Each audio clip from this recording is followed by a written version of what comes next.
Pablo. I haven't done anything yet. That works. When I wrote this thing, it has some similarity to things I've already written. But in this case, I found myself going into a meter and from poetry back to prose, and I just went like that, back and forth. I just let it go.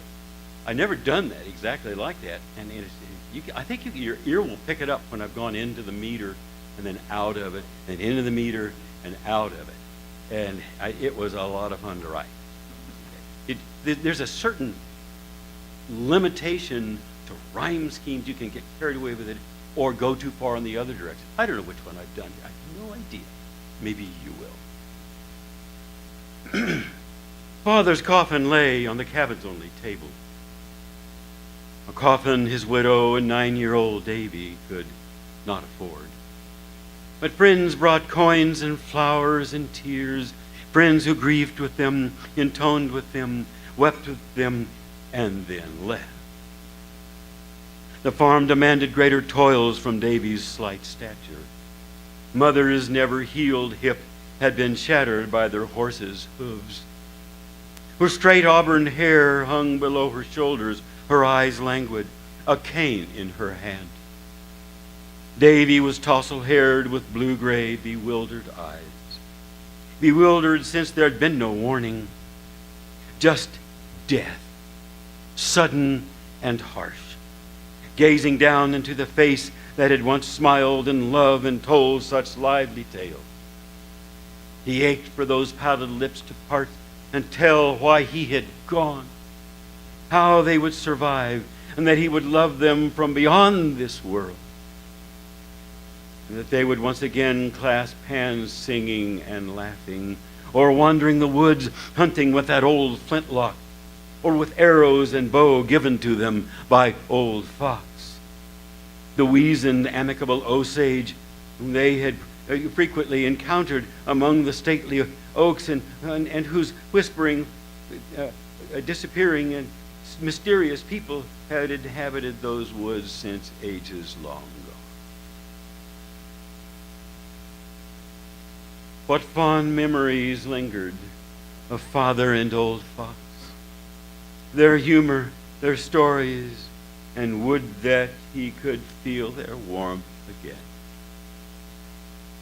Davy helped her to kneel next to that oak branch cross. That oak branch cross nearly replaced soil was. Mother's red and weary eyes promised yet another tear. Leaning forward on her hands, she clutched the moist and loamy soil, sobbing till her body shook.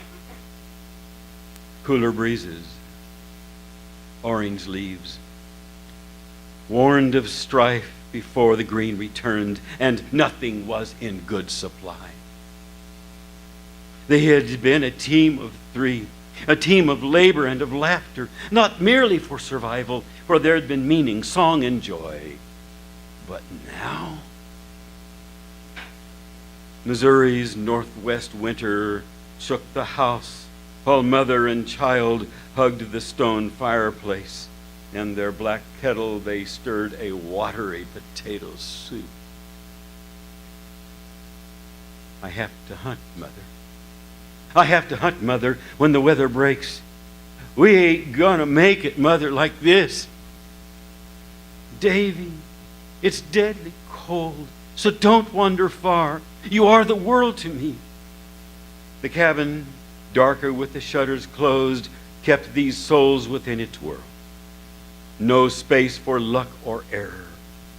They then made a space for God, if only he could breach the sulking clouds, the wind, the ice, thus lend his gracious hand to that home, lest it become their tomb. Father's with us still, Mother. Yes, Father's, he's still with us. His words are near and clear. Davy's voice was still high-pitched, a child now forced too soon to be a man. The sky cleared, and a leaner Davy stood near the door, Mother adjusting his protective layers. He was barely taller than that rifle, just barely. Powder horn hanging from his belt, as was the black obsidian knife regaled by old Fox. She secured across his back a rolled horse blanket. This is to carry whatever you can slice off your kill, Davy. Her eyes watered. Her treasure, her life, was about to encroach upon the lair of the beast just outside that door. An embrace longer than most, and he stepped into that world. Struggling through the snow, his breath was gray as was the sky first blue, then gray again. Oh, skeletal giants dwarfed him so, and were the bones of the beast of cold perdition, old and fearsome dreary gloom. The sun, higher, now hid, becoming just a phantom disk, you see.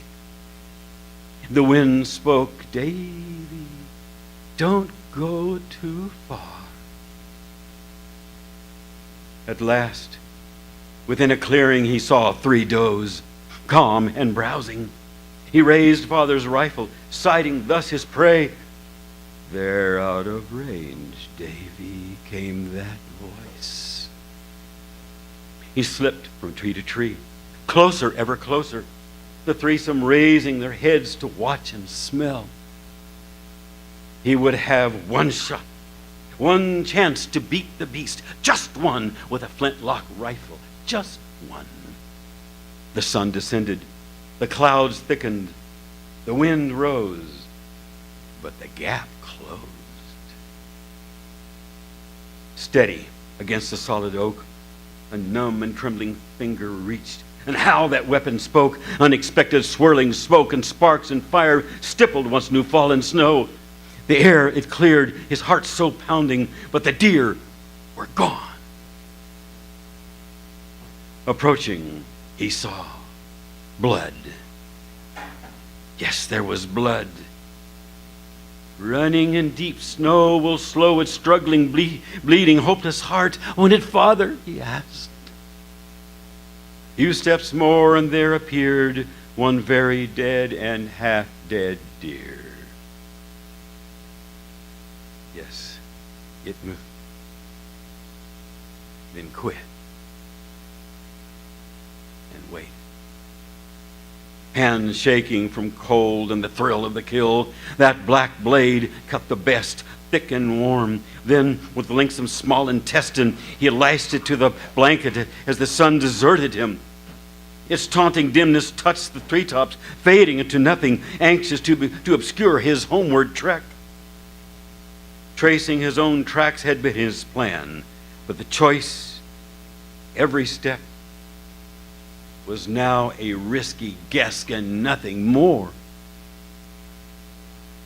Stopping would invite frostbite, you see.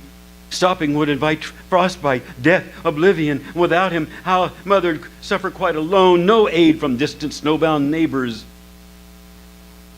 Her strength to limp through snow to kill and butcher her horse could not happen. He had the only knife. He slogged on. Growls. There came growls then. Silence. Snarling. Silence. Snarling. Yapping ethereal images, dark and furtive. From behind they tumbled him. Devils tore the treasure slung upon his back. No, he screamed. He screamed at the fiends as he rolled into his back to protect his golden prize. But growling throats and putrid breath and sapping, clacking fangs sank into his flesh. Defeat. Davy rolled unto his side to surrender what they'd won. His body ached and bled, and he crawled, then sat, then leaned against a giant, dark and strong. Father's and old Fox's wisdom had taken him nearly to the mountaintop, but the beast he could not best. His head rested, in surrender, and he wished the cold to take him to some place much better.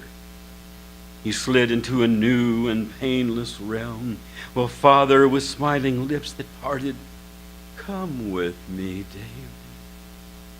Mother, holding firm his hand, had no crutch, no dimness in her eyes, no emaciated frame. She was vibrant. A light. There came a light. Orange and warm. Fire was changing the world. Yes, fire it was that was changing the world to which he had returned now. Leaning forward on his hands, he felt the aching of his wounds. Beyond stood a human form, dark and indistinct.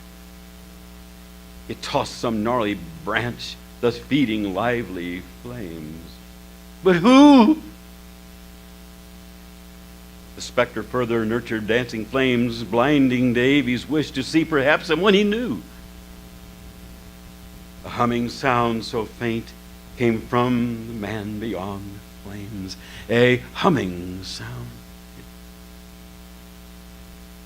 Behind the wall, now leaping, reaching, ancient tones reached his ears. But barely heard and barely seen was this marvelous mystic man, a man of mercy whose haunting chants came from that other side. Speak to me if you will, but only low and wondrous song wafted there about. No words, no rhythm, no harmony, no, only grace and reverie. Davy strained to see, but then was nothing. Had his Redeemer now departed? Eyes raised, he saw a bluish orange. There was no wind, no sound save the crackling of a dying fire. His rifle became his crutch, and he was stronger than the aching of his wounds, and the eastern light cast its sweet deliverance. With throbbing steps, his tracks from yesterday appeared, as did a frayed bundle in the snow, a bundle wrapped in ragged tripe. Nestling it in his arms, he slung the rifle across his back. The sun rose higher with splendor as its weapon, yes, with splendor as its weapon, to chide that realm of the beast with a beauty that conquered its starkness. Grandeur that gladdened all. His foot struck something in the snow. A dull, dead creature with an arrow in its rib lay in the company of its grayish fellows. Who but who? He could only wonder about the man beyond the flames. This unlikeliest champion clutched his treasure, pondered it all again, and then he smiled. The cabin, its smoke rising, and Davy would give his mother much more and something for the old kettle. The man beyond the flames.